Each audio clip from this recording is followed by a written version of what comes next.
Okay, at this point I am ready to loosen up the rear track mount.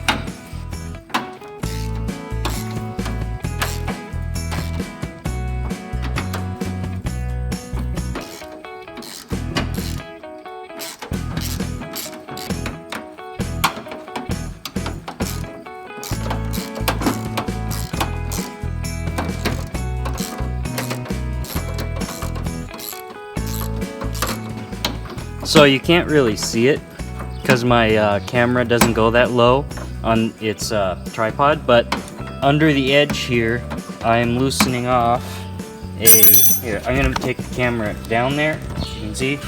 Right under there is the bolt that holds tension on the track. I'm just going to loosen it off so that it's not holding tension anymore, and I might be able to pull the rear drive axle off of there.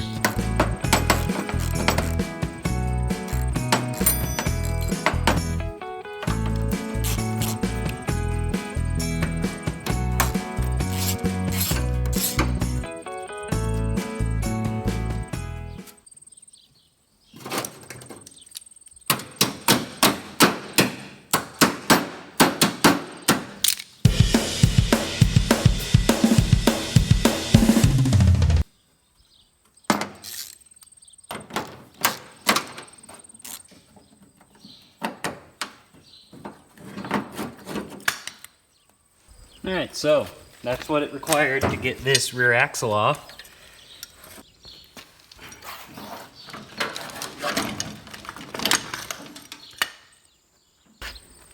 Alright, so got the rear axle out of there. Now let's take a look at it, huh?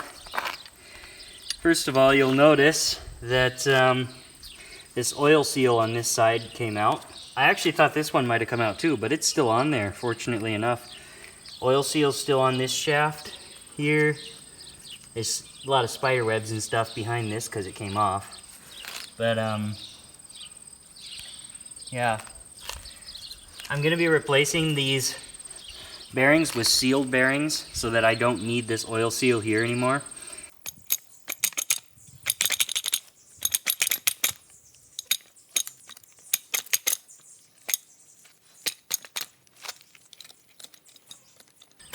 Got it. Okay, well, it looks like there's still some pretty good grease in here. This bearing is basically seized though. That's nasty. Okay, I'm gonna pull the sled outside because I realized that there's a ton of dirt and mud packed into the chassis, and when I flip it over, oh, that's gonna dump out. So I want to dump that outside, not inside the building. So I'm gonna pull it out quick.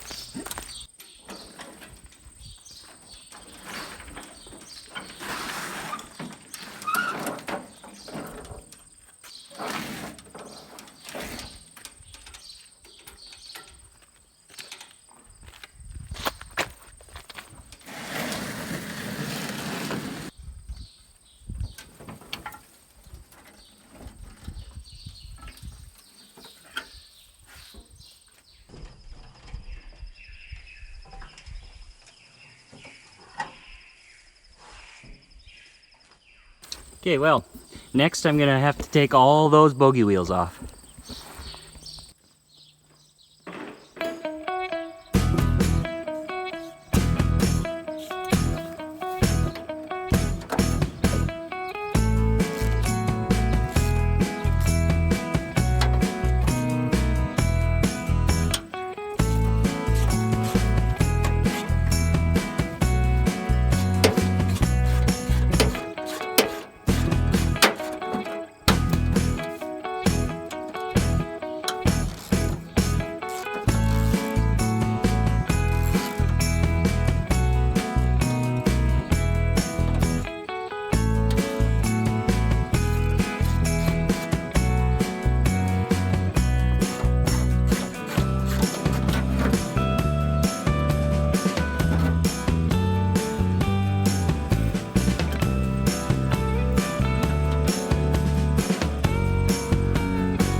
Okay, well I was having so much trouble getting at the drive shaft that I decided to cut the track off so I can actually reach it here.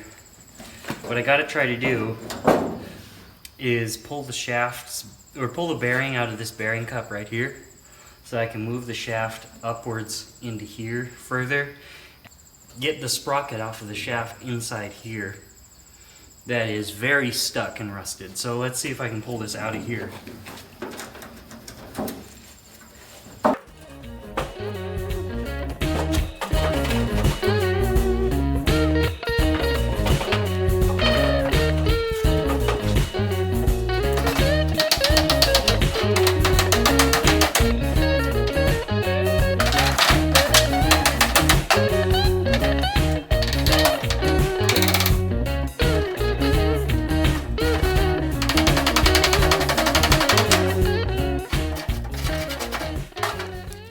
So instead of showing you guys an hour-long video of what I just did, I'm going to make this short and sweet. I used a heat gun here to heat up the bearing cup holding onto this bearing that was in here. And then I got a punch here, put it through the bolt hole here and punch the bearing cup out. And it took a long time because that thing was really rusted in place there, but I got that one bearing cup off. Now I have the front bearing cup, or the other side bearing cup to take off, but first I got to get the sprocket off. Okay, so after heating it up and prying and tapping on it a bunch of times, I finally got it freed up and slid it off. See if I can, there we go. It's off of there. So now that is what is next to take off. Alright, so believe it or not, it has been over a month since the last clip I took. I spent a very long time trying to get the drive shaft out because, like I mentioned before, the mount for the bearing on this side was extremely stuck. Eventually, I unfortunately had to resort to cutting a small hole in the side of the sled that I'm going to patch back up later. And using the fact that I could actually get into here to put a puller onto it and pull the drive shaft out of the bearings mount cup. So that's off now, and essentially the whole sled is taken apart, except eventually I still gotta fight this thing off here that's got the bolt stuck in this side not wanting to come out.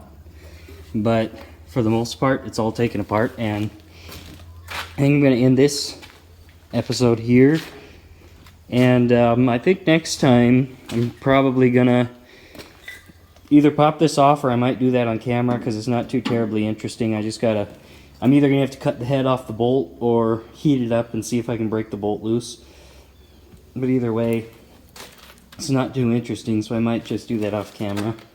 But in the next episode I plan to clean the rust off the bottom here, patch up some of these teeny little rust holes in the front of the belly pan here, and then I'm going to clean off the entire underneath side of the sled, and I'm going to paint it, give it a new coat of paint so that it won't rust any further. So that's what we're going to do next time, and then I guess we'll see from there. Maybe probably the first thing I'll do is after that is put the drive line back in, install the new track and bogey wheels and everything. After that, probably the engine. So that's it for now. Make sure to like and comment and subscribe so that you'll see the next video. And well, I'll see you next time. We'll see how many more complications this project runs into.